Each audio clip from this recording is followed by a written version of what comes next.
എന്റെ ചേച്ചിയമ്മേ, ദയവ് ചെയ്ത് ഞാൻ പറയുന്നതൊന്ന് വിശ്വസിക്കണം. ഒന്നും ഓർത്ത് പറഞ്ഞതല്ല ഞാൻ.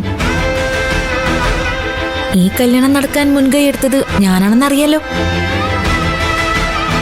എനിക്ക് എന്തെങ്കിലും ഒരു താല്പര്യം ഉണ്ടായിരുന്നെങ്കിൽ ഞാനങ്ങനെ ചെയ്യോ? സിദ്ധുവേട്ടന്റെ സന്തോഷം അതാണ് എനിക്ക് വലുത്.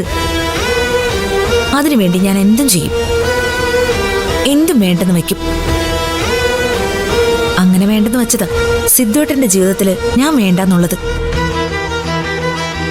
അതിൽ ഇനി ഒരു മാറ്റവും ഇല്ല. ചേടാ, ഞാൻ ഒരുപാട് പ്രതീക്ഷിച്ചു. നമ്മൾ പ്രതീക്ഷിക്കുന്നതെല്ലാം നടക്കാറില്ലല്ലോ ചേച്ചിയമ്മേ. ചിലത് നടക്കും, ഭൂരിഭാഗവും നടക്കാറില്ല. എനിക്ക് അവളെ ഇഷ്ടമല്ല, ആ വീട്ടുകാരെ ഇഷ്ടമല്ല. ഓ, എങ്ങനെയാണോ സിദ്ധു ഞാൻ മൂദേവി വശീകരിച്ചെടുത്തത്. ഇങ്ങോട്ട് വരട്ടെ. മോള് കണ്ടോ, അധിക ദിവസം ഒന്നും അവൾ ഇവിടെ നിൽക്കാൻ പോകുന്നില്ല. ഓടിക്കും ഞാൻ.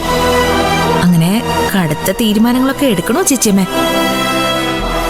ചിലപ്പോ ഓടേണ്ടി വരുന്നതേ ചേച്ചിയമ്മയായിരിക്കും. എന്റെ ഊഹം ശരിയാണെങ്കിൽ ദേവിക ചേച്ചി പറയുന്നത് പോലെ അനുസരിക്കുന്ന ഒരാളായിരിക്കും സിദ്ധുവേട്ടൻ.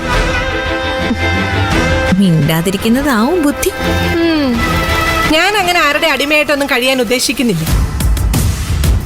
എന്നോട് പോരിന് വന്നാലേ അതിനി എത്ര വലിയ തറവാട്ടമ്മയാണെങ്കിലും ഞാൻ തിരിച്ചടിക്കും.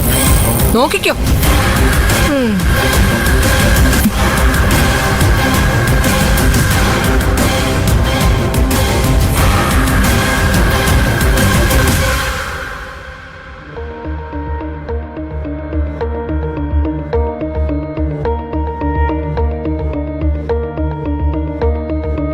വെള്ളം.